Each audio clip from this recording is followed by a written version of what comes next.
And they are declaring this Punta Del Este Eprix open with the drivers behind. And it really is great to have the support of a city like Punta del Este, which is looking to prove its global presence. And it really is a stunning place to come. It has been a great place to come for many, many years, but now it's becoming to be more and more widely known. Let's hear from our pole man, Jean-Eric Verne. He spoke to Dario Franchitti a little bit earlier on. Well, Jeff, that didn't take long, did it? What what are the main differences, the main things you're having to adapt to with the Formula E car over the Formula 1 car? Well, I think there is roughly 600 less horsepower and maybe a few hundred kilos more. So it's, totally different. It's, an auto car, but, racing spirit is the same. The track is really nice. It's pretty cool to drive on it, and, really close to the walls. And it's a nice event, and, enjoying it so far. Very good. What have the guys in the team told you about the race and the things you're going to have to adapt to with all the energy saving and that kind of stuff? Well, I believe there is a bit of energy saving to do, but to be fair, I'm going in the, totally in the unknown. I have, never done any race simulation, and all I tried to do was to be quick. Now it's going to be, another challenge in the race. So hopefully I will adapt quite quickly, and the strategy will be good. Well, so far so good. Is this an audition for a seat with the Andretti team in IndyCar coming forward? I think IndyCar is a really good championship. Andretti is obviously a top team, and to go there could make sense, and we'll see what happens in the future. But right now I'm focused on that race, and trying to give the best to this team. They've been really good to me so far, so we will see how it continues. Well, congratulations, fantastic job this morning. Thank you. Did you find anything out in qualifying that you're going to be using in the race today? Yeah, I think we tried some things on the car that worked, but not perfectly. So hopefully now, with a little adjustment, it will be better. Fantastic. Thanks very much. Good luck. Yeah, fine. Sebastian Buemi has always struggled in qualifying. He crashed in the first race in Beijing. He then couldn't get a lap together in Malaysia. So as he says, has started at the back of the field. Didn't finish the race in Beijing, but managed to come from the back of the grid through to third place last time out in Putrajaya. So it'll be quite interesting to see what progress he can make starting that high up the grid. He's in fourth place, just behind his Edam's teammate Nico Prost, who was very, very impressive. Bruno Senna had a good qualifying, but he won't be starting where he qualified. He's with Nicky. Bruno Senna, unfortunately, since speaking earlier, you've been given a penalty and are now starting from the very back of the grid. Yeah, it's quite a harsh penalty for not having my tires on 5 minutes before qualifying started. I guess it's regulations and it's a breach of parc fermé, but we've seen a lot worse happening in qualifying, and lesser penalties have been applied. So it is the regulations, we have to abide to them, and yeah, we've seen last race that guys that started on the back were able to climb to very good points. So today I hope we have a boring race and with good points. Who knows, you might win the fan boost. Yeah, we'll see. This could be the race that you really need it. Yeah, maybe. Good luck, thank you. So Bruno Senna will be starting 20th and last on the grid. Unfortunately for him, after qualifying in 6th place. They're happy to be on the big screens, aren't they? And there again is a look. The pit lane itself is a little bit further down. Those are the marquees on the right-hand side there. That's the pit lane. And then closer towards us is the Emotion Club and the Media Centre TV. And there is Jean-Eric Verne, our pole position man, getting ready to take to the circuit. And we can now hear a little bit more about our front runners in Formula E.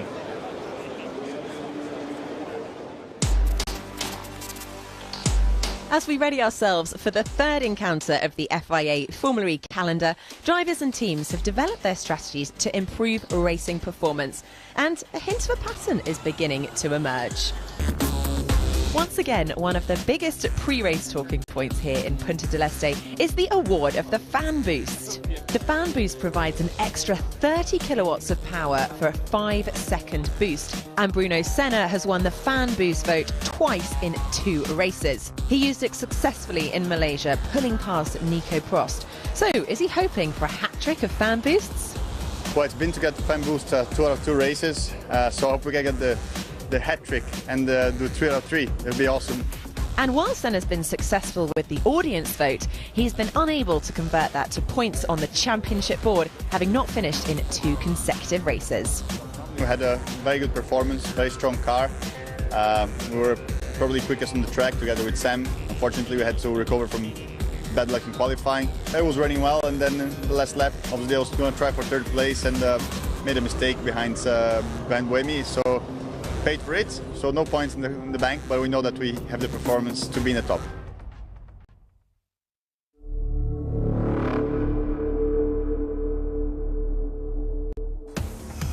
Qualifying took place this morning, and Jean-Eric Vergne was out in the first group of cars. And despite hitting the wall on the exit of turn 1, the Frenchman still managed to set an impressive time on his Formula E debut. That put him provisionally to the front of the grid. Matty Brabham, his teammate at Andretti, didn't have such a strong time, ending up in the sand and in the wall. Sébastien Buemi was looking strong, but he wasn't quite quick enough to match Jean-Eric Vergne at the top in the second group of qualifying. His teammate Nico Prost once again out-qualified his Edam's teammate, so Vergne was looking good. Race winner last time out, Sam Bird, ended his qualifying session in the wall at turn 17. The Englishman will have to start well down the order. Nelson Piquet Jr. was hurtling his Team China car around the streets and ended up finishing second quickest, just behind Jean-Eric Vergne. Antonio Felix da Costa was pushing hard in his Amlin Aguri car, clipping the wall on the exit of turn 11 to the surprise of the top 3. Stefan Sarrazin spun at the first corner, and no one could usurp Jean-Eric Vergne. Jean-Eric Vergne taking your debut pole at the very first race. Congratulations. Yeah, thanks a lot. It's nice to be here, nice to have done the pole. I was not really expecting that, but you know, it is pretty good. So the man who qualified quickest in the last 2 races, Nico Prost, will start 3rd, Nelson Piquet Jr. 2nd, Jean-Eric Vergne on pole.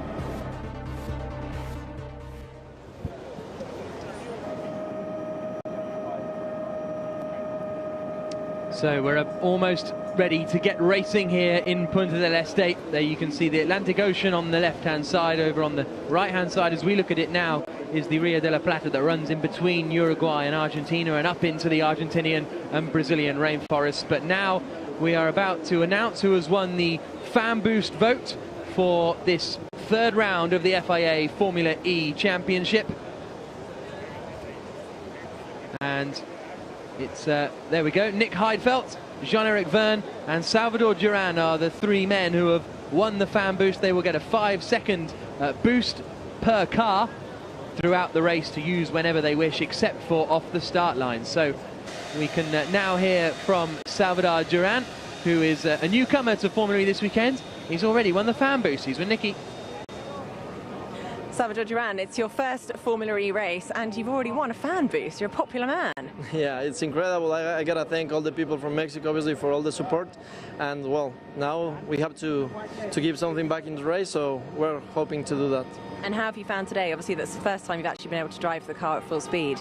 Yeah, well, you know, it's in this series, it's everything so innovative and so exciting that it's every time I do something, it's new. So I'm just glad, and I just want really to keep learning from this, and I love it. And what was the conversation in the garage after qualifying?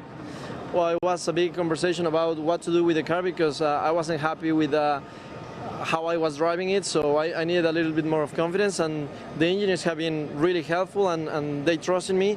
So now we did a big change, and for the race I hope it's the best. And when do you think you're going to use your Fan Boost? I don't know. I actually didn't know how to use it. We were just talking about that, how to put it on and all that. So I hope in mid-race we can use one and the second car the other one. Fantastic. Well, I hope you enjoy your first Formula E race. Thank you very much. Great to have Salvador Duran on the grid. And the Mexican driver who really rose to prominence in the sort of mid-2000s, won A1 Grand Prix races for Team Mexico, a double win at Laguna Seca that in 2005 and 2006, and then he won races in the Formula Renault 3.5 series where he competed off and on until about 2010, and then his racing career sort of dried up a little, but now he's back in Formula E, and it's great to have him here running with the Amlin Aguri team. The very friendly Mexican will be starting in 15th place on the grid, so it's great for him to get a fan boost. We also can hear now underway. And there you can see the grid starting. He is down on the grid with Valeria Mazza and Nikki. Valeria Mazza, welcome to Formula E, and thank you for making your way over here. How's your experience been going so far? Well, great. We're having a great time here. We're very close friends with Ale, so this story for us started many years ago when this was a dream for him. And today is very, it's a special day because finally we're here in Punta del Este in this, great place. And for me, Formula E cars are like the future, but today, when you were dreaming about the future of the cars, well, this is the future today. So we are enjoying this great race in Punta del Este. Well, Alejandro, you certainly know how to draw a crowd by choosing a track just 20 meters from the beachfront. Yes, I think, the mechanics, they were a little bit sad in Malaysia. They couldn't go for a swim. It was very hot, so we thought, let's do this one next to the beach. I think everyone loves it. It's amazing the job they've done in Punta del Este. Our third race. The championship is really starting to get together. The drivers now are fighting each other. They know where they are. I think we're getting a real competition going, and it's fantastic to be here in Uruguay. Excellent. Well, thanks very much, both of you. Enjoy the race. Valeria Mazza, an Argentinian supermodel, and she also has a bit of a holiday home here in Punta del Este, so that's why she's around. And look at all the balconies here. You can find a vantage point absolutely anywhere. Oh, that's the life, isn't it? Some chairs and some cervezas, and then it's happy days. We can now hear from Sam Bird. Earlier on, Nikki caught up with him. He's going to be starting 18th on the grid. A tough order today for the second place man in the championship. Sam Bird, can you tell us what happened in qualifying when it looked like you went straight into that wall? Yeah, it was very strange. Looks like something's got caught underneath the car. A part of the track, a part of debris or something wedged itself under the floor and stopped me from turning into the next corner. So very frustrating, very disappointing to be back here when I think we had the pace for the front two rows. But Lucas and Sebastian did it in the last race. I'm going to have to try and do it here. Did it cause any damage to the car? The front wing was damaged, and there's a nasty gouge in the floor from where this thing or component or whatever has got stuck and forced me to drive straight on because it lifted the front of the car up. But apart from that, everything, we're ready to go. And you must have had to change your strategy considerably now that you're starting from the back of the grid. Yeah, but there's not much we can do with strategy here. It's such a long race. Everybody's going to have to be conserving, and I'm the same. So it's not like I can go aggressive and pass people, but I'll do my best to see what we can do. Thanks very much. Good luck.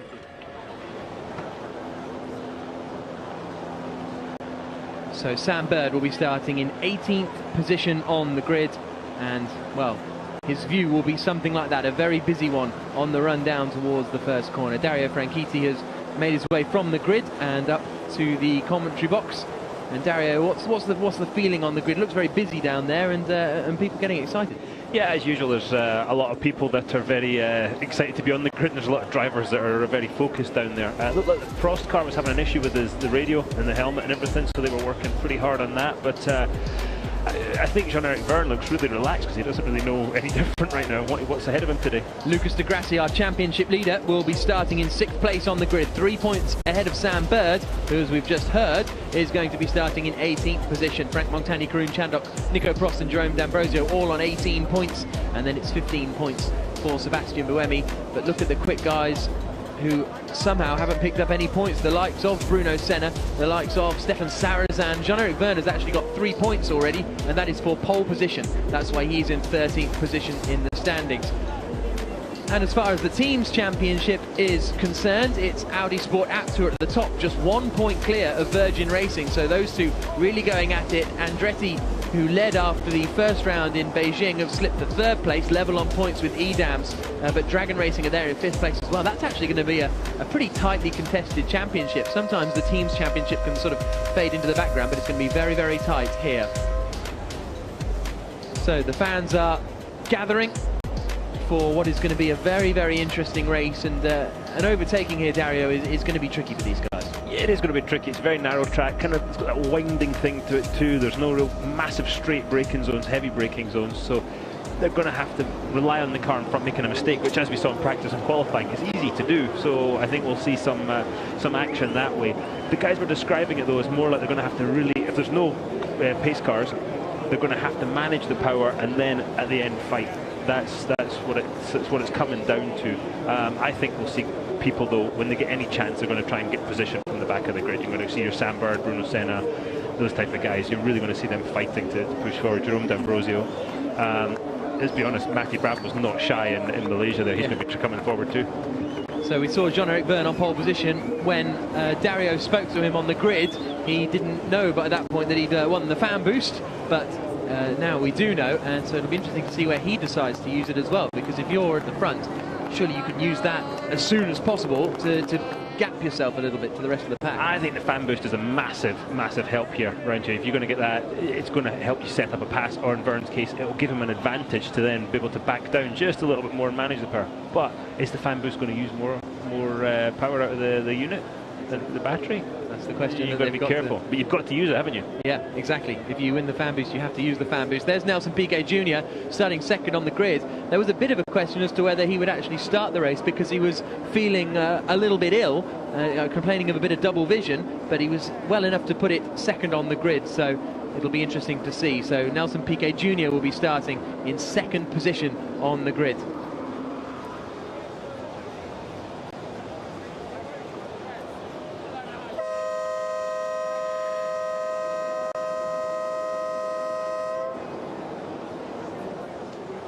...31 laps of racing about to get underway here in Punta del Este, the beach resort in Uruguay. The grid girls are making their way off the grid. Everyone else is making their way off as well. Just a couple of mechanics are with the drivers for the third round of the FIA Formula E Championship, the race that will last about 45 to 50 minutes. And let's take you down through the grid.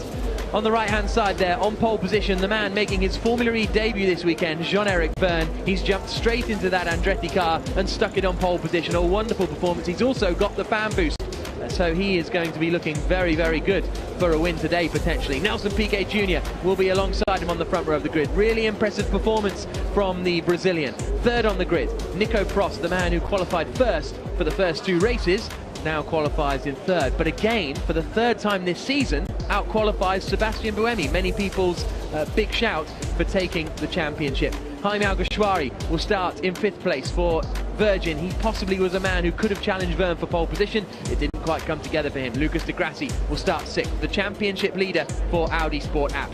Jarno Trulli will start seventh, another strong qualifying performance from the Italian, just in front of Nick Heidfeld, another man who has fan boost, and he'll be looking to use that to climb up the order. Daniel Abt will start in ninth position in the second of the Abt cars. 10th place for Karun Chandok. Didn't have the best qualifying performance, but still managed to start in the top 10. Last time out, we had Oriol Servia on pole. This time he's in 11th position. The first of the Amlin Aguri cars, Antonio Felix da Costa, the Portuguese racer, will start 12th on the grid. It's 13th for Stefan Sarazan for Venturi, and he's in front of another newcomer, Antonio Garcia, making his Formula E race debut, the Spaniard racing for Team China. Then we've got Salvador Duran, the third of our fan boost winners, the Mexican making his Formula E debut. Michaela Cerruti will start in 16th position after a difficult morning where she endured a crash in free practice. And then we have Jerome D'Ambrosio, Sam Bird, Matty Brabham and Bruno Senna completing the grid. And there is Bruno at the back. They will all pull forward those three grid slots. That'll be their formation lap, and then the race will get underway. And I think this start could be quite interesting with the amount of sand on the circuit on the run down to turn one. If you're three wide, you're going to have at least two cars who are going to have no grip. I think if you're too wide, you're going to have one car with no grip. Yeah. Honestly, it's the first thing Michael Andretti said to me on the grid. He said, I'm not happy with them starting on that side of the grid. Really? It's the dirty side, and it's any small advantage here makes a big difference with competition as close as it is, and with as dirty as this track is, it's a big problem. So Yeah, things could get very interesting down at that first corner. So, there are the cars on the pre-grid, and in a few moments' time the lights will go green and they will pull forward. And there are the green lights, so they will pull forward from the pre-grid to the race grid to make sure everyone's got their cars up and running. And then 31 laps of racing will be underway. These drivers are dealing with cold brakes here and very inconsistent brake balance due to the regeneration unit and where they are with the battery life right now. So they're really going into the unknown into this first corner. On the right-hand side of the grid, on pole position is Jean-Eric Vergne in the blue and white Andretti car. Alongside him on the front row, the red Team China car of Nelson Piquet. Prost and Buemi are on the second row. We've got all the red lights on, and we go green in Uruguay, and it's a great start. Look at that from Nelson Piquet Jr. Is he into the lead of the race on the run down towards the first corner? Yes, he is. Piquet Jr. leads. Second for Jean-Eric Vergne. It's third for Sebastian Buemi. That inside line really was quicker. Is everyone... That's Piquet Jr., then Vergne, then Buemi, then Prost, then Alguersuari. And I think Nick Heidfeld might have got past Lucas de Grassi in that start as well. As the cars flash through this quick left-hander of turn 12, then into turn 13, through this chicane at 14 and 15. Really the quick part of the track here, you know, then breaking up for turn 17. It gets a little bit interesting because you're braking and turning at the same time. That's where we saw a lot of incidents this morning. You're slightly off the preferred racing line, you're going to get in trouble there, but everybody looks like they're making it safely through on that first lap.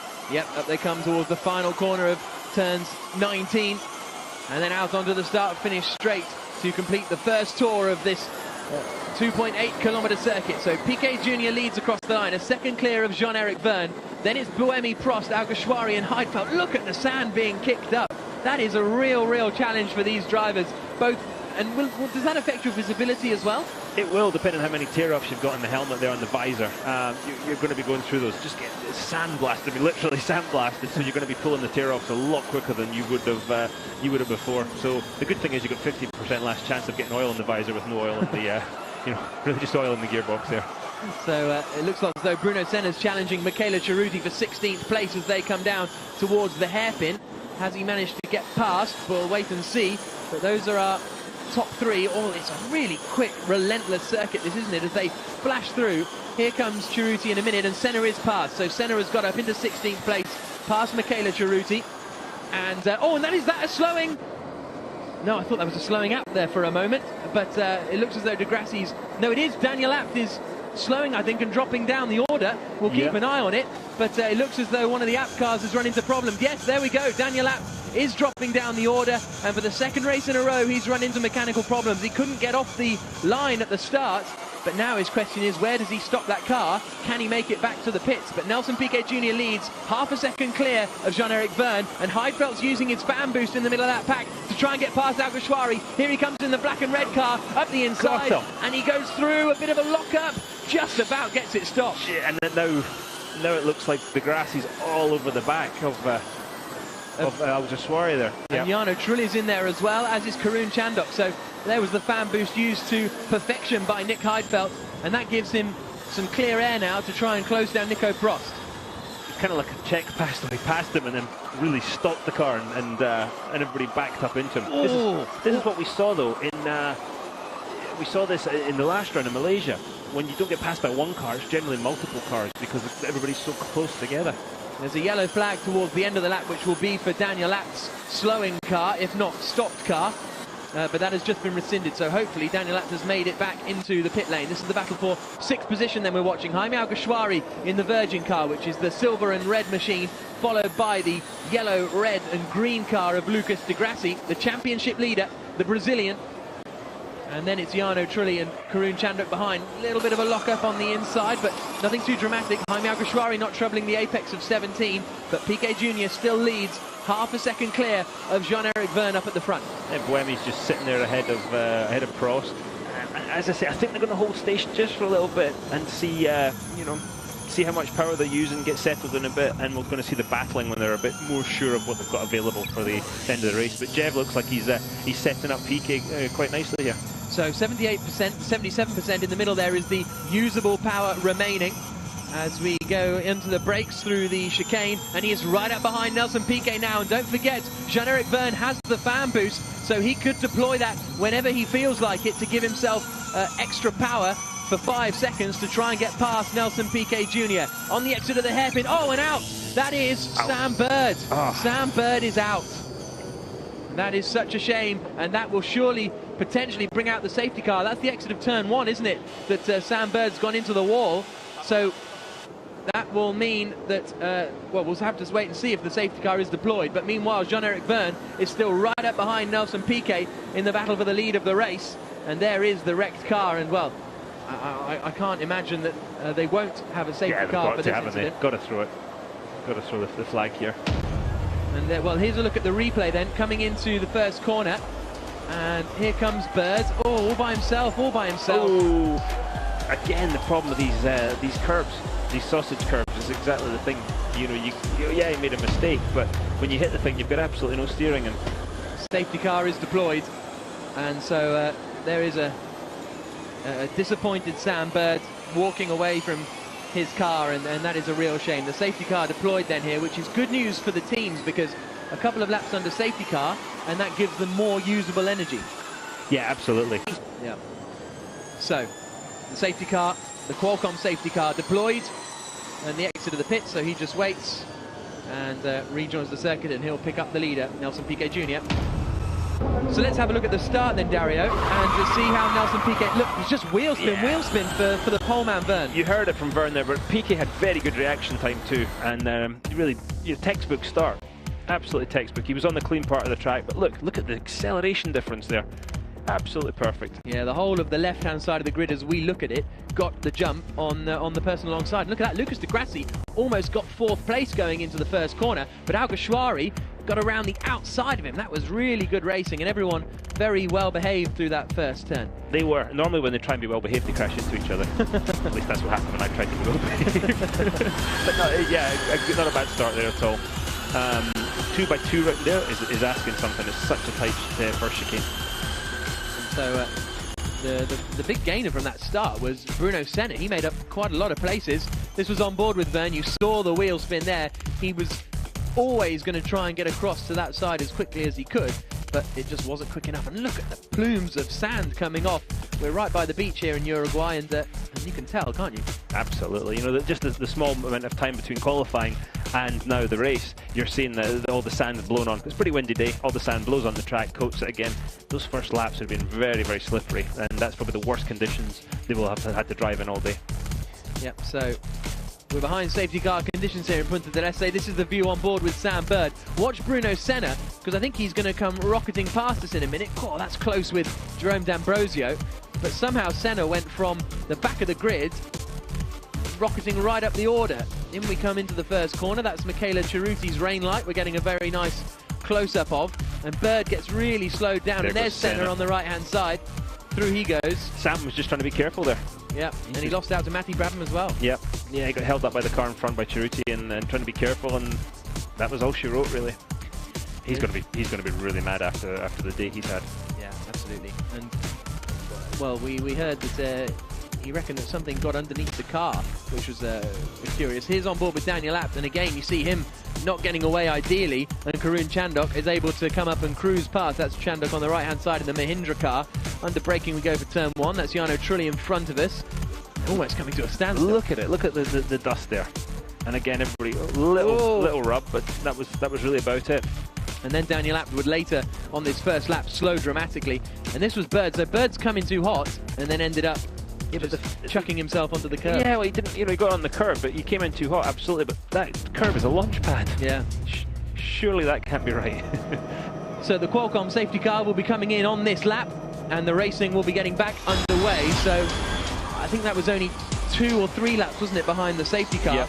Yep. It's not enough, but it's going to give them some more breathing room. Let's see how early Piquet goes here. And look at the big winners on this left-hand side. Nick Heidfeld gained 3 places off the start. Piquet Jr. has picked up 1. The biggest loser was Salvador Duran, down in 17th place. So, tell you what, Brabham's done a great job. Lack of experience, he's moved up 4 places. Absolutely, up into 15th position. So Jean-Eric Vergne is the man in 2nd place at the moment, as Everyone watches on from up on the gantry, and the racing gets back underway after the safety car period here in Uruguay, and it's Nelson Piquet Jr. leading the way. Nice jump by Piquet. Yeah, he's got away. We heard the team radio from Jean-Eric Vergne saying green flag, and we go racing again here. Piquet Jr. leads, Vergne is second, then it's the two yellow and blue Edam's cars of Buemi and Prost. And here's Matty Brabham, a little faint towards the inside, not close enough to make a move. And who's that going straight on? Antonio Felix da Costa. Looked as though there was some debris bouncing through the runoff area there. So I wonder if he had an issue. Contact. He was running with Stefan Sarazam.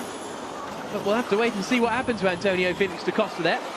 But meanwhile, it's nose to tail again for the lead of the race. Jaime Alguersuari's having to defend from Lucas Di Grassi as well. There is Alguersuari flashing through, but there's our first place man in the red car, Nelson Piquet Jr. The blue and white Andretti of Jean-Eric Vergne is following him very closely indeed, and Daniel Abt is back in the race. That's good to see, right at the back of the field, but he is having a torturous time so far this season. Jev is right there, isn't he, with Piquet now? And plus he's got the fan boost, as we've discussed, so that's an ace up his sleeve whenever he chooses to use it. Absolutely. Into turn 17 they come, around the far end of the circuit. The final corner now. There's Oriol Servia. He's coming through in front of Stefan Sarazan. They're in 10th and 11th positions. And let's see the gap between Piquet Jr. and Jean-Eric Vergne as they come across the start line. It's just under 0.4 of a second on the run down to the first corner, and Buemi's lurking in case anything kicks off, and it's all kicking off here as Lucas Di Grassi attacks Jaime Alguersuari around the outside. Not quite close enough to do it. Oh, that was close, wasn't it? Because the Amlin car of Antonio Felix da Costa have pulled off, but we're on board with our second place man, Jean-Eric Vergne. Let's see here if he's going to have a move into the far end there, turn 8. Defensive by Piquet. Yeah, covers the inside line. Oh, a little bit of a nudge. A little tap there just to wake him up. And then we've got, it's really line astern, isn't it? So Piquet Jr. doing a good job holding these guys off at the moment. But one small mistake anywhere on this circuit and that'll open the floodgates. And look at these cars, nose to tail all the way through those far chicanes. And they're fighting them too. This turn 13, big bump right in the middle there, but they're fighting the cars because they're trying to keep the momentum up. They're trying to save energy. Look at that. You tell me they're not driving these cars. Absolutely. But they're trying to keep the momentum up, and that is where some of the difficulties coming in, and we saw them in accidents this morning, just with slight mistakes. Incredibly low surface grip here in Uruguay. This is the third round of the FIA Formula E Championship, as Jean-Eric Vergne comes out onto the start-finish straight again. Energy level. 139. Okay, so that was Jean-Eric Vergne giving the reading to his team about what his energy level is, as Lucas Di Grassi attacks again. So they asked, what's your energy level? He gave the answer, and they carry on fighting, but they only do that down the straights, otherwise drivers get angry. Some drivers do, apparently. I wonder if there's an issue with the telemetry there, that they're not getting the feedback in the Andretti garage if they're asking him for that information. Michael Andretti, JF Thorman there. Again, going defensive is Nelson Piquet Jr. You're not going to get around the outside there, Monsieur Vergne. Might open yourself up to third place Buemi as well, so you need to be very careful with that. Lucas Di Grassi has been told to give back the position. Sector 2, double yellow, sector 2. So that's double yellows in sector 2. Again, that was Jean-Eric Vergne's radio being told, and that's the recovery of Antonio Felix da Costa's car. But yes, so as they flash through. 5 minutes issue with this fan boost. Fan boost not working? Is that what he said? We are working on it. Okay, so they're working on it. They appear to have a problem at Andretti with using the fan boost, and the safety car has been deployed again. Safety car. So Jean-Eric Vergne. Save energy. This is going to put them over the limit of laps, and now from now on, flat out. I need this issue. He's so slow. I need to pass him. I'm not crap up in the straight. So find the issue. Do something, please. He wants it fixed. Getting a little bit stressed now, isn't he? And there's the Qualcomm safety car deployed again to recover Antonio Felix da Costa's car. And it must be frustrating to be right behind the race leader, knowing you've got this boost, but for some reason your car's not doing it. Yeah, and you know, he sounds like he's been pretty unreasonable there, but trust me, when you're behind the wheel, you're sitting there thinking, it sounds perfectly reasonable. You're struggling, you're fighting for every tenth of a second, and you just want it fixed. And you know, that's when I think some experience comes in. Sometimes you're a bit calmer. So this is a look at Lucas de Grassi going around the outside of Alguersuari, and he then skipped across the chicane and filtered in behind Alguersuari. So I'm not 100% sure, but then the message on the screens was saying you've got to give that position back. But he didn't actually make the position because Alguersuari stayed in front. So, yeah, we'll wait and see. I was confused by that one too. There. But the safety car will be coming in this lap, so they have managed to recover the Amlin car of that man, Antonio Felix da Costa, and he's managing to walk back up the pit lane now, and a very short race for the Portuguese driver. So the safety car will be coming in this lap, and then we'll be getting racing going again, and all this helps and pushes the pit stops just a little bit later. And pit stop strategy is something that is going to get more and more interesting, I think. Watch for Piquet trying to get the jump again here.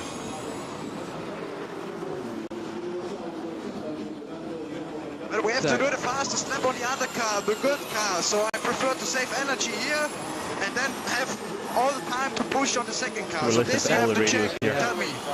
That's Daniel Abt. You have enough energy to do 2 laps with this car and 2 laps with the other car. So the safety car comes in and we get racing back underway here in Uruguay with Nelson Piquet Jr. leading the way, just Piquet Jr. leading the way, just in front of Jean-Eric Vergne. Then it's the 2 Edams cars of Buemi and Prost. Lucas de Grassi is desperate to get past Jaime Alguersuari in front of him, but is still just about unable to do so. Then it's Jarno Trulli and Karun Chandok with Oriol Servia behind. And that was interesting, that little bit of radio we heard then, I think was Daniel Abt saying, I want to do, their plan is to do the fastest lap of the race and get 2 points for it. And he's saying, I don't really like this car. I want to do my fastest lap in the other car. Can I just come in and change, please? We heard that earlier, didn't we, today? One of the guys was saying, look, I don't like this car quite as much. Was Alguersuari, so didn't like his car. He said, no, the other car is much better. And you'll always get that. There's always slight differences car to car, and there's one you like just a little better than the other. And Antonio Garcia could be under a bit of pressure there, but we look back to the lead of the race. Nelson Piquet Jr. 4/10 of a second clear of Jean-Eric Vergne through the right-hander of 13. Look at them see them moving. I mean, that's what we've been asking for, cars sliding around a little bit. That's they've been saying that's a proper corner. Yeah, absolutely, and we've seen it on the onboard telemetry, the little lifts, the little confidence lifts that the drivers are doing. And they're telling everybody they're flat. Yeah, exactly. So into the final corner, we are on lap 11 of 31, and look how close Jean-Eric Vergne is to the back of Nelson Piquet Jr. Out onto the start-finish straight again, and across the line. Piquet is definitely slowing him down now, there's no doubt. He's going to, I would say, just sit there and for a little while longer, get that energy ready, and then make that move. Matty Brabham set the fastest second sector of anyone on that last lap. He's really on a mission in the second Andretti car, but we go on board with Jean-Eric Vergne, so close to the back of Nelson Piquet Jr. And Jr. knows it, so he covers the inside line on the way down towards the hairpin. As we'll see here, he'll sit in the middle of the circuit. Vergne thinks about it, but he's not close enough. He waited for the move, didn't he? He waited for Vergne to make the move and then came over to block. So, Vergne chasing Piquet Jr. Then in third place it's still Sebastian Buemi. In fourth place it's still Nico Prost. The 2 Edams cars running nose to tail, and we haven't seen a great amount of overtaking just yet, but as you were saying earlier, Dario, the teams are saying we've just got to sort of get the race done. Once we know we've got enough energy, then we can fight in the closing stages. And the fight will start, absolutely. Did you see Chandok there got a little bit sideways right in the middle of that chicane? If you overcommit with one of these cars with all that weight in the back of the car, it gets pretty eventful, and we'll see that, I think, more towards the end as well, when they start trying to push hard and harder through these chicanes. Energy level. Yeah, we're going to look out. And oh, look at that, Sarrazin going through. 6-9. And that's allowing Matty Brabham to come through. We're hearing Jean-Eric Vergne on the team radio telling his energy level. Oh, that's rude on Matty Brabham. Is that Sarrazin? Yep. Yeah, that's not cool. And that allows Oriol Servia up the inside to take 10th position away from Matty Brabham, the final point scoring position. Another interesting thing, when we just saw the lower third of the positions, we also saw the usable energy left, and the top 2 didn't have much usable energy at all. They were down at 28%, a good sort of 5 or 6% less usable energy. And look at that, Jean-Eric Verne is through into the lead of the race. It must have been down at the hairpin that Verne made the pass. Nelson Piquet Jr. drops to second place. 23%. Yeah, these guys they're not messing around, are they? No. They're using that energy up, and you're going to have to go. You're going to have to pay for it at some point. You've only got so much energy to use. So Jean-Eric Verne's been told he's going to pit in 2 laps, and look at him now sprinting clear. Does this put the pressure on Sebastian Buemi to, oh, here's a look at the replay then, lines him up, and this time Piquet doesn't really defend. I think he got him early enough. He'd set him up, was so much quicker at that point. And maybe Piquet just thought, yeah, okay, we got a yellow flag at sector 15 there. Karun Chandhok has come into the pits, but meanwhile Jean-Eric Verne again gets the inside line on the run down into the hairpin and just outbreaks him. Good move from the Frenchman, and he's into the lead of the 3rd round of the FIA Formula E Championship. And whoa, lockups everywhere on the way down into the first corner because Buemi knows Verne's going to get away now. Every corner he's held up now by Piquet. Verne knows, Buemi knows that he's in trouble, so he's got to make a big move here. And Verne is just starting to ache away. But as we've said, he's using energy. Is he using too much? Has he learned enough about the technique of driving one of these Formula E cars quickly over a long race? He certainly figured it out in one lap. Verne's got 17%, and Buemi, in theory, has 29%, according to the telemetry that we're fed directly from the cars. So that is very, very interesting, and you might absolutely be right that it's a different skill of being massively quick and being massively efficient. Yeah, we saw Sam Bird do it last week. He wasn't the fastest over 1 lap, but the hell was he quick in the race. Oh, Sarrazin and Trulli just went side by side into 13. They've both come out unscathed. That was brave. With Trulli still in 8th place. But Sarrazin has now set the fastest lap of anyone. We've still got to wave jello here. That's because Daniel Abt has stopped on the circuit there. That's going to be a safety car, I would say. They're probably just waiting to see if he can get the car going again. I wonder if they'll leave... there he goes. Yep. I was just going to say, I wonder if they would leave Jean-Eric Verne out for a while until that happens. So the safety car. Across the line then comes Verne, and they're lapping Karun Chandhok. So Chandhok's run into trouble. Here's the battle for second place. Massive lockup from Buemi. Is he going to get that stopped in time? No, he has to go across the runoff. So does Nelson Piquet Jr. So I think that's fair now. Well, can you say commitment? Exactly. But so Buemi is absolutely desperate to get through. So what has happened to Chandhok? He's suddenly dropped down to 17th place. So Chandhok has gone missing, but Verne's down to 9% usable energy compared to sort of early 20s for the more experienced drivers. He's putting himself in a hole here, and he's going to have to, at some point, he's going to have to do that. Unless it's a tactic about...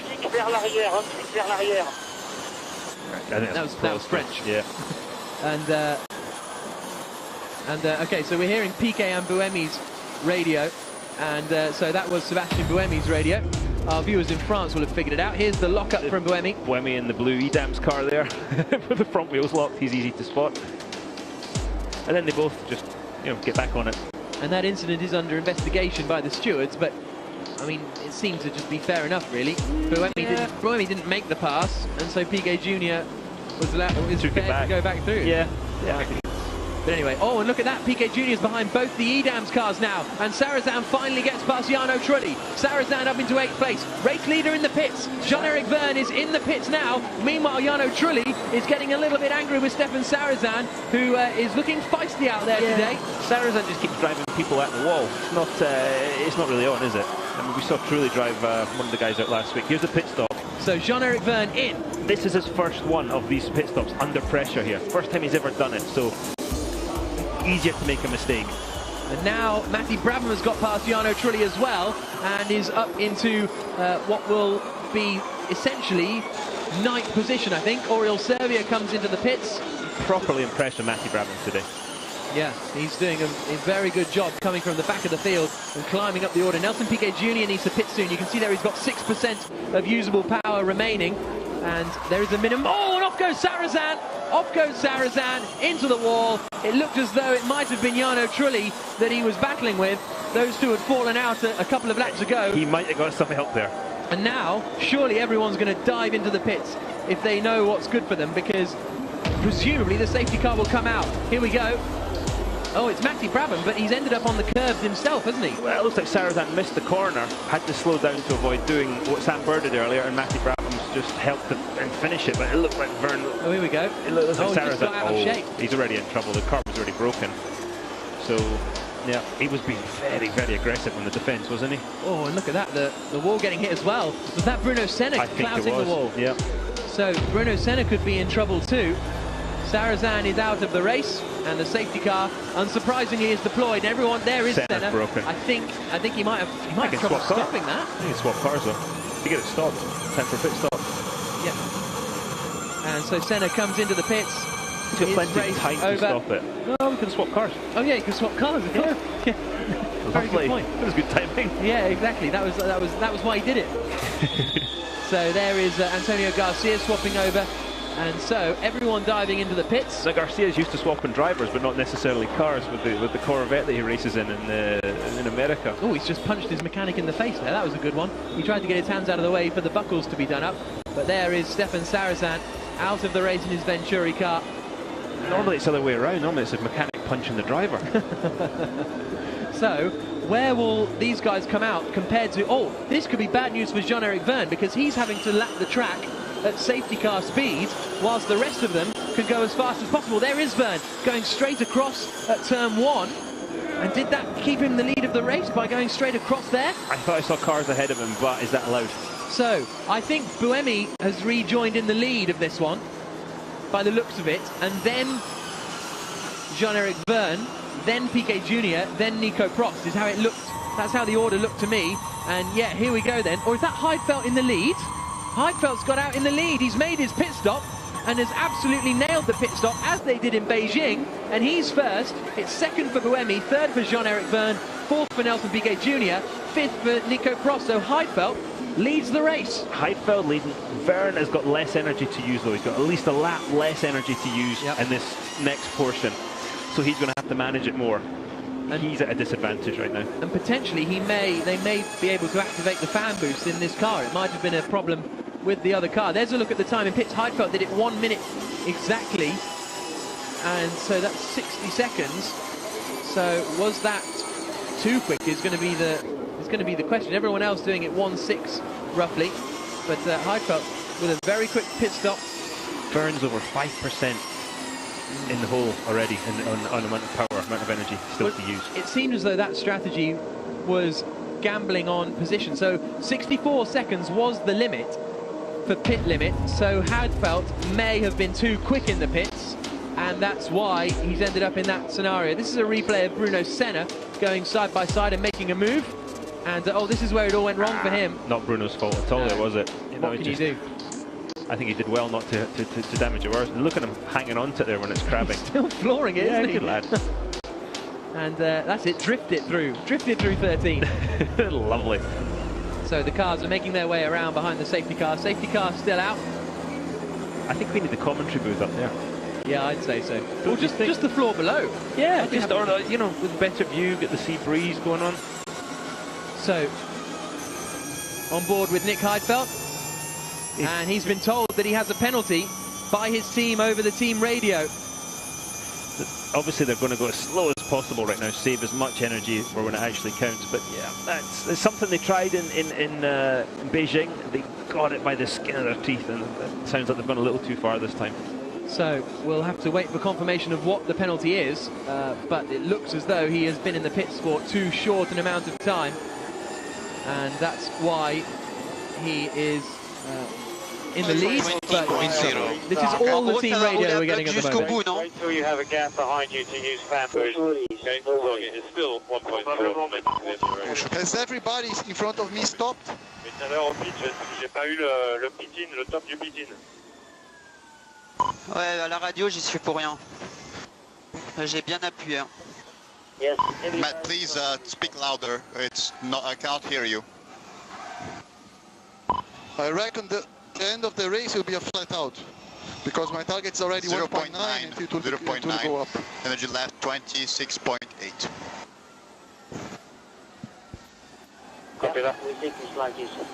This was much better, so whatever you did to your microphone, it's what you should be doing.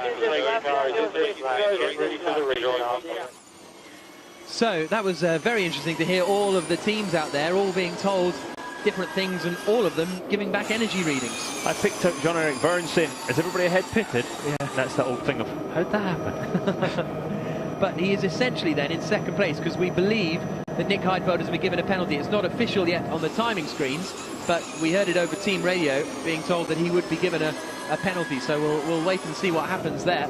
Trulli got back ahead of Brabham. Yeah, absolutely right. So the order, well, you can see it on the left-hand side of the screen there. We believe Heidfeld has a penalty, so Buemi, Verne, Piquet Jr. will be the top three. Prost, De Grassi, D'Ambrosio. Good work from Jerome D'Ambrosio. Nice. Yep. He started 17th on the grid, and he's now in, effectively, 6th position. The safety car will be in this lap. I still think Verne's quick enough to win it. Here we go. Heidfeld's gone a lot earlier. So, into the pits comes the safety car, and the race gets back underway here in Uruguay. Nick Heidfeld leads, but he is going to be given a penalty, we believe, for using too much of his available power. And meanwhile, his pit stop is still being investigated. So he's in all sorts of trouble at the moment, but as it stands, he leads the race. We haven't heard official confirmation of the penalty yet. Sebastian Buemi's in 2nd position, 3rd is Jean-Eric Verne, 4th is Nelson Piquet Jr., and that's Daniel Abt in the red, green and yellow car, just getting out of everyone's way because he's 2 laps down. So this is Bruno Senna, who amazingly has hit the wall, wrecked his rear suspension, but he's still in the race. You've got to love the 2-car rule at this point. Certainly Senna does anyway. There's a drive-through penalty for Heidfeld coming up. Yeah, and so he has been given a drive-through penalty, Nick Heidfeld. It's now official, car number 23, and we believe that's for using too much of his available power. That's not for the pit stop. The pit stop is still under investigation, so he may well end up with a second penalty before too long. Everyone's starting to queue up a little bit behind Jerome D'Ambrosio in 7th position as that battle rages through the chicane. He's done a hell of a job to get there, but it looks like he's really holding Trulli up right now, doesn't he? Yeah, and here comes Trulli looking towards the inside, towards 17. This is ambitious, Jarno. That's a brave move. Oh, not really sure what he thought he was going to achieve. Watch for Brabham now. Watch for Brabham. Will we see Brabham appear on the left-hand side? Not quite. I think you saw Trulli's experience and backing him up just at the right point to get the run through the corner. So Heidfeld is in the pits now, serving his drive-through penalty, which means there he is on the left-hand side, which means Sebastian Buemi is in the lead of the race. 2nd place is Jean-Eric Verne, 1.2 seconds back. Nelson Piquet Jr. is 3rd, Nico Prost is 4th, Lucas de Grassi is 5th. You can see these standings on the left-hand side there. That's a long penalty at 50 kilometers an hour. Yeah. It's got to feel like a day going down there. And he comes out right next to Antonio Garcia, but he has to bail out of that one. So that's behind Garcia, so that's 14th place now for Nick Heidfeld. What a shame, because it was looking very strong for him, but if you don't follow the rules, you're going to get a penalty. Nico Prost has just done the fastest first sector of anyone. His usable power, though, and Verne is down at 77%, so he may have the pace to win it, but I don't know if he's got the energy to. Salvador Duran in the pits with problems for him. Yeah. Salvador's had a tough baptism today, and he got the fan boost, but that's, I think, probably the only good thing that's happened. he's had a tough one. So there's our race leader, Sebastian Buemi. 2nd place in the blue and white Andretti car is Jean-Eric Verne. 3rd place is the red Team China car, and Jarno Trulli is that Michaela or was that Jarno? Oh, sorry, that was Michaela Cheruti. My apologies, in front of Oriol Servia in their battle over 11th position. It's the other Trulli and Dragon cars that are battling further up the road here. And that's D'Ambrosio in the silver and black Dragon car in front of Trulli. And then Matty Brabham in the blue and white Andretti car. Out of the pits comes the Amlin car of Salvador Duran back in the race. In his position, he's got to just get as many laps as possible. Learn how to drive these cars and learn how to understand them. And he just needs laps. He's been out of the car for a long time. And there is the a drive-through penalty for car number 8. So that's Nico Prost. Nico Prost has just been given a drive-through penalty for using too much power and using more. They have a limit of how much power you're allowed to use. 150 kilowatts, isn't it? Absolutely, at any one time. So that's the thing. So you've got your maximum power, which is 150 kilowatts, and then you've got your usable energy over the course of the race. So it's sort of, if you want, it's horsepower and tank size. What they don't want happening is the car going to zero, running out of fuel and stopping dead in front of somebody else and causing a big issue, which is why they have that sort of bit of gap. Yeah. Exactly, but this is for using more than the allowed power in a straight line. So that's going to be a drive-through penalty for Nico Prost. Meanwhile, Daniel Abt has set the fastest lap of the race, which means he will pick up 2 points if that stays like that for the remaining 10 laps or so. Matty Brabham getting defensive there. Yep, he's coming under a lot of pressure from Jaime Alguersuari over 8th position. And Matty Brabham started this race in 19th place and is now up into 8th position. So it's a very, very good drive from Matty Brabham as well. But Buemi leads, Verne second, Piquet Jr. third. Nico Prost is fourth, but he has a drive-through penalty. We're on board now with Serbia. I tell you, Cerruti's impressed me today. Michele Cerruti's done a good job coming up through the field. Started near the back, took the nose off the car this morning early, but she's running quite well right now. Yep, sitting in 11th position at the moment, behind Bruno Senna, just outside of the points. As we go on board with Serbia, almost nosing into each other as they come around the hairpin. And through they flash, through the chicane. We talk about keeping the momentum up. By doing that, though, you set the car up a certain way, so when the car in front of you is a little bit slower, they tend to stop and start a bit more. It makes it more difficult to pass if you've got the car set up for that sort of carrying momentum, carrying mid-corner, speed a bit through, and you'll see some of the guys struggling with that today a little bit. This is Serbia then on board, trying to get past Michele Cerruti for 11th position. A little feint towards the inside from Serbia in the Dragon car. And, oh, it's a drive-through penalty for Michele Cerruti, so she will have to come into the pits for breaking the speed limit. And that's a real shame for her, because we were just saying how... well, you've done it again, Dario. We were just saying what a good job she's doing, and now she's going to have to come in for a drive-through penalty. Meanwhile, Nick Heidfeld is trying to recover and get past Antonio Garcia for 13th place. There's battles all over the place, non-stop, but Sebastian Buemi is the man leading for the EDAMS team, and he has got a 2-second advantage over Jean-Eric Verne in second place. Yeah, I wonder how... I'd love to see how much power that Verne's got left. How much usable power, just to see if he's managed to bring that situation a bit more under control. On board we go with Nick Heidfeld, down into the hairpin, throws it up the inside. Job done for Heidfeld. He moves up past Antonio Garcia and into 13th place. Textbook pass.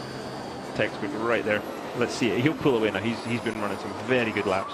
He'll be on the back of Oriol Servia before too long. And we are on lap 22 out of 31, so 9 laps to go here in Punta del Este in Uruguay, the third round of the FIA Formula E Championship. Now, his usable power remaining in the lower third, and Jean-Eric Verne has almost 10% less than Sebastian Buemi in the lead of the race and the guys around him. As Nico Prost comes into the pits now to serve his drive-through penalty, Serbia is attacking Michele Cerruti into the final corner. That's Cerruti going into the pits to serve her drive-through penalty. So Serbia was getting held up badly there. You'll see that now going forward he's going to gain some serious lap time, and he's really got to try and get catching up with Senna, because he's a fair bit down the road. 12 seconds back now. Out comes Nico Prost, just behind Antonio Felix. No, sorry, that's the other Amlin car of Salvador Duran. So I think Nico Prost has come out just behind Senna in 10th position. So Senna's 9th, Prost is 10th, and now Serbia is up into 11th place now that Michele Cerruti served her drive-through penalty. Prost in that yellow EDAMS car, he's got the pace. Yeah, he's just going to clear off now.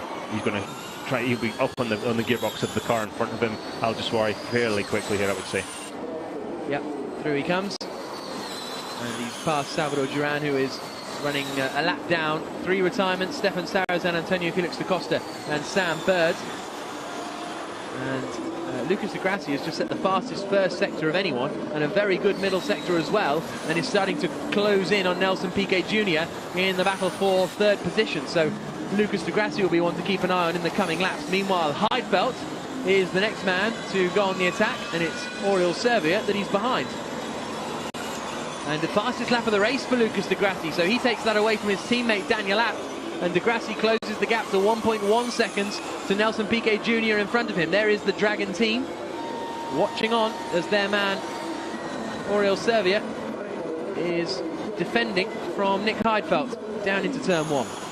Now here we go, what's this? This is Trulli, Matty Brabham and Jaime Alguersuari and Bruno Senna all in a queue over ultimately 6th position. We have a Trulli train.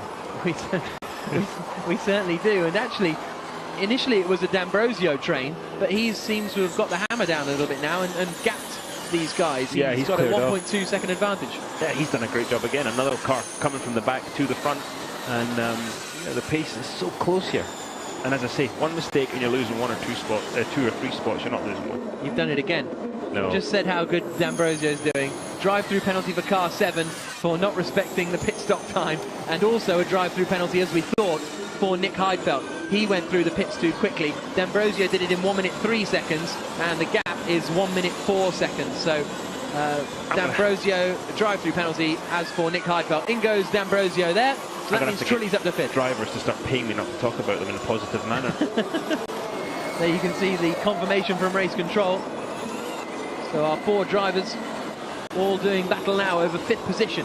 De Grassi is now less than a second behind Nelson Piquet Jr. But Piquet Jr. has been told, you've got to get on it, mate, because you're getting closed in on. Jean-Eric Vergne is only 0.8 of a second behind Sebastian Buemi now, and is 0.6 of a second a lap quicker, and has gone fastest of anyone in the first sector. So the battle for the lead is kicking off here in Uruguay in Punta del Este.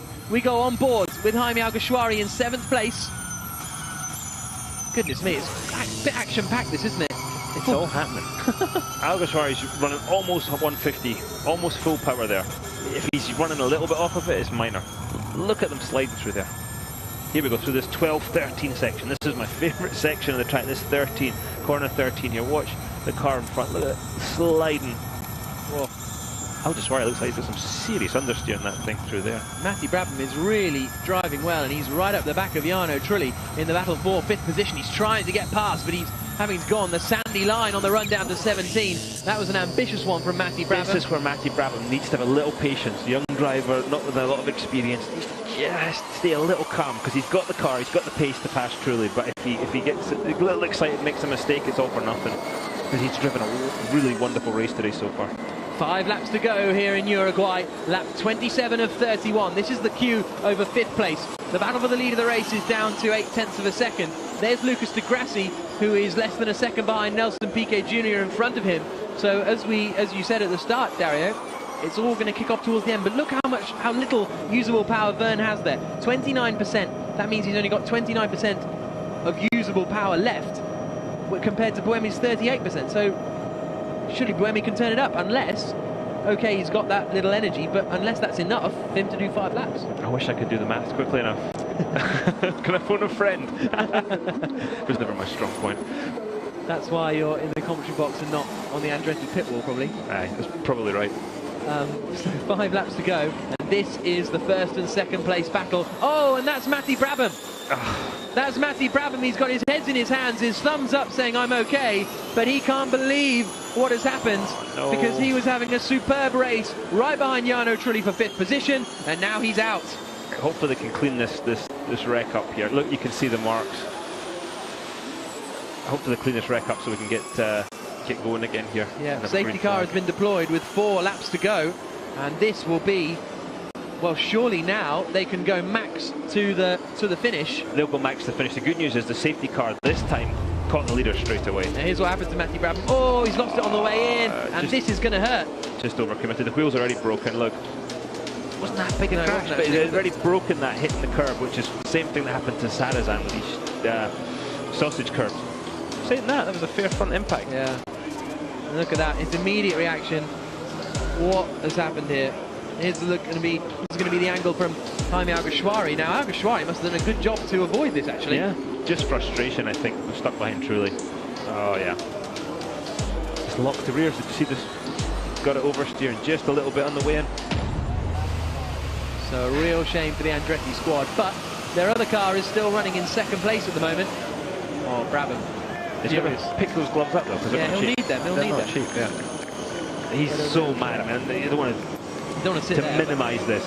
It's such, he was having such a good race there. Just a little patience. That's where an experienced guy like Trulli can really sucker you into making a mistake, because he just frustrates you. And we've seen guys in Formula 1 do it, and we've seen a young driver today like Matty Brabham do it, but his pace was first class. And how does Michael Andretti approach him after this? Is this a, you shouldn't have done that, you shouldn't have crashed the car, you fool, or is this a unlucky, you know? Michael 15 years ago would have done that. Michael now will put his arm around him and say, what have you learned from that? Did you see what he did? Did you see how he frustrated you? And that will be it. And hopefully Matty's smart, which I believe he is, he'll learn from it. Now you can see how much power they've got left, and when we go racing again, we might only have 2 or 3 laps of racing to go. Well, it won't be 3, it might be 2 laps of racing remaining. And so they will be able to go flat out to the end of this race, hopefully, and that will be great news. And they come through the final corner. Safety car's still out, but hopefully the car is being cleared quickly. That was the last thing Buemi wanted to see, was that safety car, because he knew that Jeff was in a bit of a hole as far as usable power, and he had not a massive gap, he had a wee gap. Now he's right with him. And has Jeff used the fan boost? No, I don't believe he has. So we'll wait and see. He might have played a blinder here, because he couldn't use it. He was having a problem with his first car, wasn't he? So hopefully they've got that sorted in time. I will say Buemi is one of the most aggressive guys to pass. So yeah, could be in for some fireworks here, which is good. Yeah, let's hope so. We've got 3 laps to go. Buemi has made up 3 places. Look at that, Bruno Senna's up into 7th place. He's snuck his way up there, and he's gained up 13 places to be up in 7th position. That's a very strong performance. Just thinking about championship for a second, Sam Burge has obviously had a hit with it. Safety car in this lap, get packed up with Buemi. So that is Jean-Eric Vergne being told the safety car's in this lap. Get right up behind Sebastian Buemi, because now's your time to shine, monsieur. Is Buemi going to go in turn 17, turn 18? Is he going to wait a little bit? Oh, Matty. Oh, God. You just feel for him. Yeah. I've sat there, I've been that soldier. So the safety car in this lap, and there's the Andretti car being hoisted spectacularly away. What will Buemi decide to do? How will he try and decide this restart?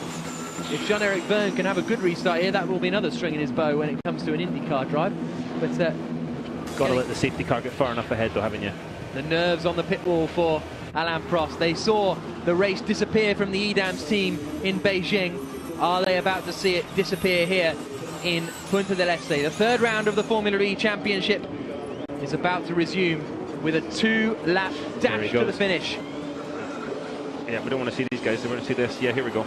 So Sebastian Buemi floors it as the safety car comes in, and Jean-Eric Vergne is right with him as they come out onto the start-finish straight. 2 ex-Toro Rosso drivers, and Vergne is using his fan boost as they come across the line, but I would have thought he would have used that later. Well, and Buemi's out of shape. Does he keep that on the circuit? Coming through the first corner, where's Buemi? Did he cut the corner? Did he shortcut? Doubtful. We'll have to wait and see. And look at that, Jean-Eric Vergne knows that Buemi's rattled. He'll Down set they him come up here. Towards the second chicane, and Buemi's going again. He must have some sort of brake problem or regen issues. Surely he's got to give that place back. Surely he's got to do that. You can't just sort of straight line it. Well, through the hairpin they come. We're still open to... If he didn't cut the chicane. They need to make a quick decision here, because we don't want the result in doubt after the checker, do we? And that was Jean-Eric Vergne. We just heard there complaining that Buemi's cutting the chicane, and well, he might complain. Nelson Piquet Jr. is there. Got a problem. Oh, slowing down. And Jean-Eric Vergne. Jean-Eric Vergne is slowing, and he is not going to finish this race, which surely means Buemi's going to take victory. He'll crawl back into the pit lane. How cruel is that? So that means Sebastian Buemi is leading the way, coming through the final corner to start the final lap of the race. Healthy lead. It's not the way that they want to win, but they'll take it if possible. Onto the final lap now then comes Sebastian Buemi. The yellow flag is out for the car down there of Jean-Eric Vergne, but what a stunning debut weekend it's been for him nevertheless. Nelson Piquet Jr. 2nd, Lucas Di Grassi is 3rd then, 4th is Jarno Trulli, but he's got Jaime Alguersuari right up behind him. Bruno Senna is now in 6th position, Nico Prost 7th, D'Ambrosio, Servia and Garcia completing the top 10. We're on the final lap of the race in what has been a non-stop action-packed Formula E race here in Punta del Este in Uruguay, and our Edams about to take their first victory in Formula E. He needs to be careful here, not shortcut any more chicanes, because he doesn't want to give them an excuse to give him any kind of penalty. Through turns 10 and 11 comes Buemi. Piquet Jr. is following him. Di Grassi's not far behind, but none of them are going to be close enough to make a move, I don't think. Trulli's the only man under real pressure in that 4th position at the moment. And there is the car of Jean-Eric Vergne, parked off at the side of the road, and the Edams team are itching to celebrate, but they can't do it just yet. A couple more corners to go. No, they don't want to do that. They don't want to jinx it. down into the final court. Look at that, Piquet's been very quick in these closing stages. Heifeld's using his fan boost further back in the pack. That'll be to try and get past Garcia. But through the final corner comes Sebastian Buemi. He's got Nelson Piquet Jr. right up behind him, but it's victory for Sebastian Buemi and Edams in the third round of Formula E. Finally, Buemi has fulfilled his potential in Formula E. Delight over the radio. J'ai beaucoup bloqué les roues arrière, désolé, mais merci beaucoup. C'était top. La voiture était très bien. Était très bien. Le restart pas terrible, mais la voiture était très bien. Merci beaucoup. You know, having given 2 races to the rest of the field and showing up here and doing the job he did, fantastic. So, an absolutely ecstatic Sebastian Buemi takes victory in the third round of the Formula E Championship. Piquet Jr. second, De Grassi third. And the Edams team, who were one of the front runners coming into this weekend, they've taken 2 of 3 pole positions. Nico Prost led for, well, every lap he led in Beijing except for the final corner. But now finally they have the victory. And a 2-3 for the Brazilian guys there. It's good to see so close to home. Yep, absolutely. And there's Jean-Paul Driot and Alain Prost, the co-founders of the Edams team. It's so interesting to watch. These guys will celebrate for about an hour now, and then I'll be like, okay, get ready for Argentina. We've got a couple of weeks off holiday, and then time to go back to work. Yep. I think Driot seems nervous about something. I think that might have been him being asked for an interview, and he said, oh, I'll do it a little bit later, potentially. So I wonder if he just wants to make sure everything's okay with the power used and all that kind of stuff. Daniel Abt got the fastest lap, 18.4. So when Jean-Eric Verne retired from this race, we were open to his team radio, and apologies if he, in the heat of losing a race victory, may have said some unpleasant English words that he's learnt in his time in Toro Rosso, potentially. Well, no, that wouldn't make sense. Racing driver swears. Yeah, exactly. Oh, it doesn't happen. He learnt it in his time in British F3, but there are our victors making their way back around and into the paddock, and you can hear the round of applause from all the fans that have lined the grandstands. An absolute sellout here in Uruguay. It's been fantastically well received. There's a real buzz around the place, and it has been fantastic to see. But Jean-Eric Verne, great to know what happened to him. You know, like what was it? Did he just, because they run, you know, an amount of usable energy so that you don't just stop. So he didn't run out of power. It must have been a problem. Yeah, something's gone wrong, hasn't it, unfortunately. That's what's going to happen sometimes with this new technology. Everything here is new, and everybody's got the same stuff, yeah, and it's the first year, and everybody in Formula E, you can see them, they're trying to prove everything. And so in the future, everybody can start building their own power plants, should they wish, own batteries, all that kind of stuff. And then you're going to see the performance of the cars, in my opinion, really, really step up. Absolutely. Well, Alejandro Agag, the CEO of Formula E, said that he's expecting between 6 and 8 powertrain manufacturers to come on board, and not all engine manufacturers, potentially sort of technological companies and that sort of thing, not necessarily just car manufacturers. But there are our top 3, and there is our race winner, Sebastian Buemi, about to climb out of the car. World Endurance Champion a couple of weeks ago, and now he's a race winner in FIA Formula E. Over the moon with that, as will be the Edams team. His pace has never been in doubt, has it? No. Just he's finally put a weekend together, and you know, he's been in Jeff's shoes a couple of times, and you know, the shoes on the other foot today. Carlos Funes directing Nelson Piquet Jr. where to go in the hubbub that is the Parc Ferme area. A big hug from Stephen Liu, the team principal of China Racing, and a second place for China Racing is a brilliant result for them as well. Great to see that, isn't it? They put a lot of effort in, and they didn't have much to show for it. It's really good. Now, has De Grassi been on the podium every race? Yes, he has now, every race. Wow. It was only one. He won in... won the first race. And then second in the last race. So wow. 1, 2, 3. Very impressive. Yeah, he's built a nice little championship lead there. Jarno Trulli with a 4th place finish. I think that'll be reasonably pleasing. And there is De Grassi, so he's now filled every podium slot, 1st, 2nd and 3rd. and only 0.7 of a second behind at the end, Nelson Piquet Jr. But it's it's Sebastian Buemi who has taken victory here in Punta del Este. He had to work hard for it. Sebastian Buemi, you've shown pace ever since the test at Donington, and now finally your time has come. Congratulations, winning the third round of the Formula E race. Yeah, thanks a lot. Yeah, it's been a very difficult journey so far because the first two races didn't go as expected, but today we did everything right. So I'm more than happy. I'm delighted for the team, for us, because it's been very difficult, and now we finally win our first race. So really happy. And what happened at that chicane where you were trying to overtake Jean-Eric Vergne? Yeah, basically I locked the rear wheel, so I had to cut the chicane. It wasn't really good, but I had to push very hard. He was very quick, but clearly I think we had a great strategy, and thanks a lot to the team. And were you nervous that obviously he had the fan boost? Yeah, I knew he had the fan boost, so he was going to use it. But, at the end of the day, I don't know what happened to him. I don't know if he had an accident, but really happy with the result. All right, thanks very much. Jean-Paul Gilloux, you must be ecstatic right now. Yeah, because, it's the third race. We were nearly winning the first one. We had problems in the second one. And now winning, it's quite nice. What did you do? So, it's 26 years that I race. We won incredible number of races, championship, but this one is quite something. It's something you've been working towards a very long time, and you've put a lot of blood, sweat and tears into it. No, but it's something, which is exceptional, because it's something that, this is the new era, it's electrical, it's completely different, and it was a completely different strategy, different approach, and to be there now, I think that it's a fantastic achievement. Thanks. Congratulations, thank you.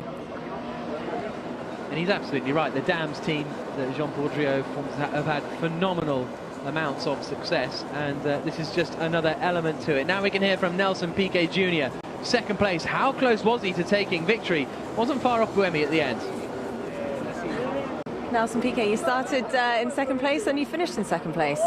Yeah, I mean, in the beginning we had an issue. I think I hit the curb a bit too strong in one of the chicanes, and I think I damaged one of the suspensions. That's why I was locking a lot of brakes. In the beginning, and I didn't have the pace, so I was eager to get back in the second car and try to do something. That's why our pace was a little bit better in the second car. So, I mean, in all, it was good. I mean, the first podium for the team, and that's what we needed, so just to boost everybody's morale on the team, And, yeah, we've been improving, and I think next step is try to win a race. And the pace has really improved in the last two races. Is there anything that you can put that down to? I mean, it's just development. The team, we're working hard together, trying to learn, understand about the car, trying to deal with this energy, trying to be as efficient as possible. And, with experience, with time, you end up learning. So I think it's a package of everybody working hard together, and the results showing.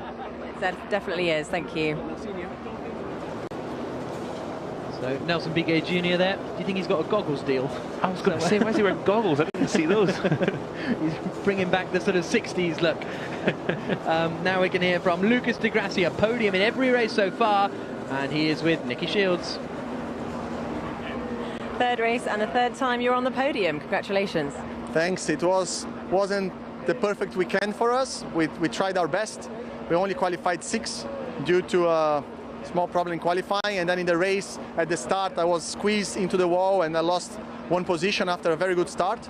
After that we tried to recover some positions on the pit stop. We did. We were back in 4th and 5th. Then there was a drive-through from some drivers, and in the end a crash. We landed the 3rd position, but proved more than ever that we had the pace. I had the fastest lap of the race up to a certain point. Now we just need to put everything together for another win. You guys definitely do have the pace, but I think Daniel Abt actually took the fastest lap from you. Yes, Daniel did the fastest lap, but up to that moment the pace was very good. I was catching up Buemi and Vergne and Piquet by the last laps. Quite a good margin every lap, catching up, but this track is so difficult to overtake that opportunity has to appear so you can make the move. I decided to, in some points not take the risk, and I was rewarded with the 3rd place. Well done, thank you. So Nelson Piquet Jr. in second place, just in front of Lucas de Grassi. Sebastian Buemi taking victory.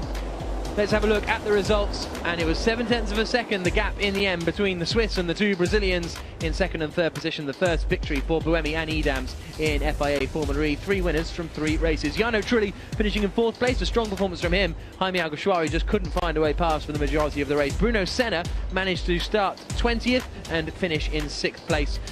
Bird, Da Costa, Sarrazin, Brabham were the retirements, and Jean-Eric Verne finished down in 14th position. As far as the team's drivers' points are concerned, Lucas de Grassi is now at the top of the championship. 18 points clear of Sebastian Buemi. That's a second place finish worth of points away from Buemi. Very impressive stuff from the Brazilian. Sam Bird still in 3rd place despite not finishing today. Nico Prost is in 4th. Nelson Piquet Jr. jumps up to 5th place in the championship standings, level on points with Jerome D'Ambrosio.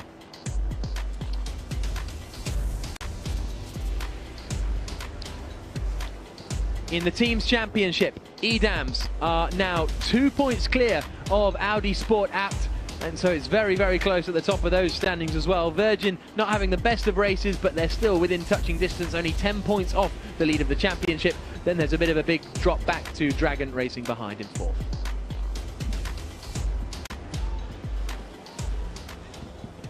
Onto the top step of the podium, shortly will climb Sebastian Buemi.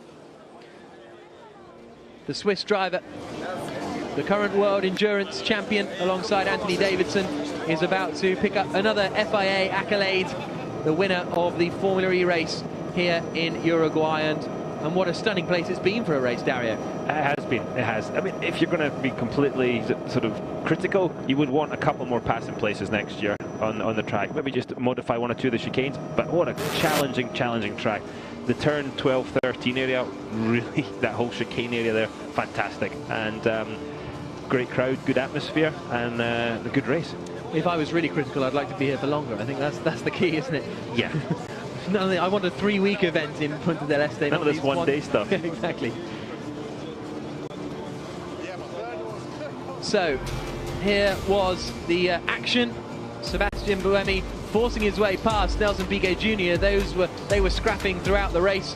We had drive-through penalties, which gave Buemi a couple of places, and in the end gave him the lead of the race. Jean-Eric Verne was chasing him down. The back end stepped out for Buemi, and then it did so again, coming down into the next chicane. Those were very curious moments, but in the end, Jean-Eric Verne slowed in the Andretti car, and that allowed Sebastian Buemi in the blue and yellow Edams car to move into the lead of the race comfortably and take victory just from Nelson Piquet Jr. as the checkered flag fell in Uruguay. And there was Buemi's reaction across the line. And a very happy Edams garage, the moment that Buemi took the checkered flag, and a very happy moment for Alain Prost. So the media gathering below the podium, getting ready for the presentations to take place.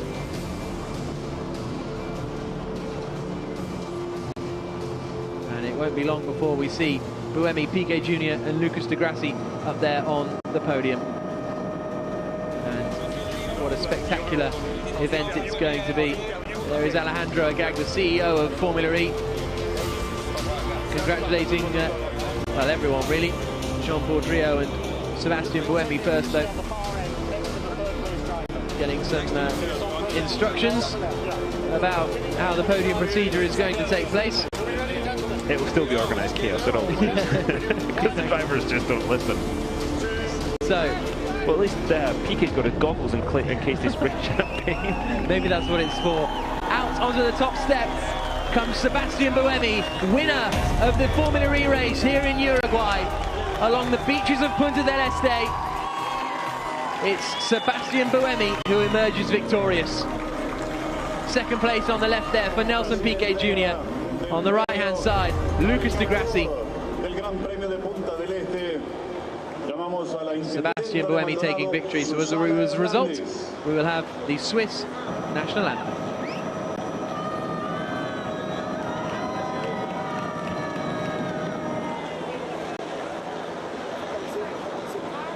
Buemi waits on the top step, and there it goes.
Swiss national anthem for Sébastien Buemi, the French.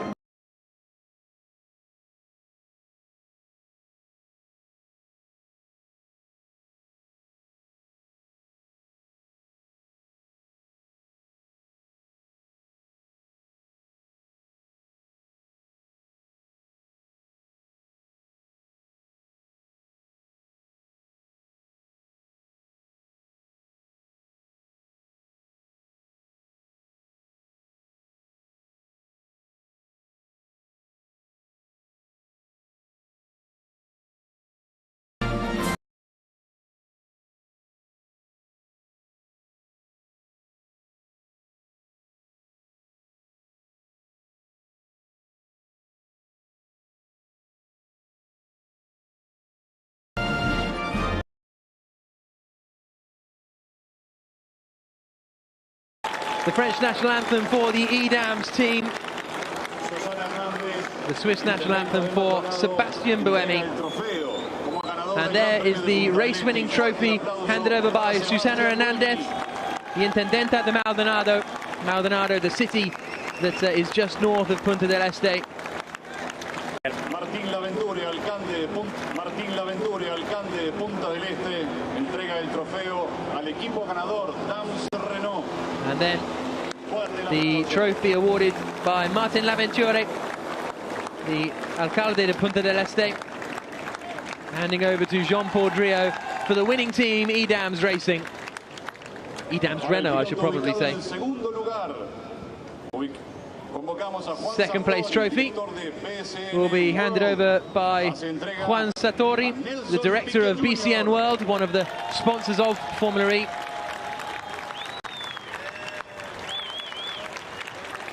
Handed over to Nelson Piquet Jr. for Team China Racing. And then Marco Peroni from Julius Bahr, another Formula E sponsor, will hand over the trophy to our third place driver, Lucas Di Grassi. He's now got one of all of them. A first, second and a third for Di Grassi. But he's gradually going backwards, isn't he? He'll be off the podium next time.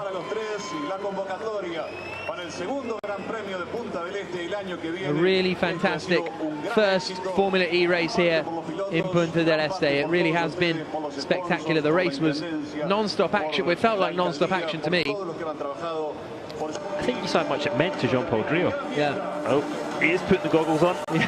The champagne is sprayed. Jean-Paul Driot receives the main burst of it. Nelson Piquet Jr. is safe. But it's Sébastien Buemi who takes victory in round 3 of Formula E here in Uruguay. The next stop is Buenos Aires. A round of applause. The grid girls, I think, didn't necessarily enjoy that. They look quite happy, actually, considering what's just occurred. And there is Nelson Piquet Jr.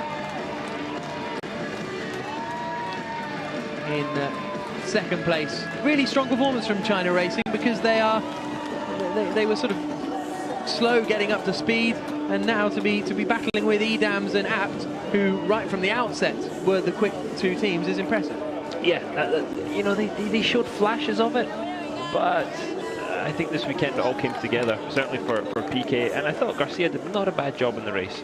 You know, it was a tough baptism, and it was always going to be tough coming from, you know, as I say, driving that Corvette in the IMSA series to come to do this. Yeah, he done a test day, but it's so different, and yeah, it's great to see that every team is able to compete. Every team is fighting certainly for podiums, and there's a good few teams fighting for the outright win. Absolutely. So that concludes the racing action here in Uruguay, in Punta del Este. Next stop will be Buenos Aires in a couple of weeks' time, but we're still going to bring you more reaction from down in the pits. And there we can see everyone making their way away from the Punta del Este circuit. And this track has been used before for the Argentinian Touring Car Championship, and they're sort of quite beastly cars. And so it's a revised layout of that has been used here for Formula E, and it certainly showed, because it's a track that makes sense and feels quite natural, doesn't it? The guys today, they said, you know, a good few of them said it felt a lot better than I was expecting. I think Nico Prost was very outspoken, saying, look, this was so much better than I thought it was going to be after the shakedown. And it seemed to flow. As I said, not an easy track to pass on, that can be fixed, but as a track it flowed very well. It was a challenge for the drivers, and we saw that particularly, we saw all day really. It was bloody difficult not to make a mistake, and when you went slightly over the limit, the wall was waiting, as it always is in a street course. Yeah, absolutely. And I was also pleased with Jean-Eric Vergne's reaction as well, because he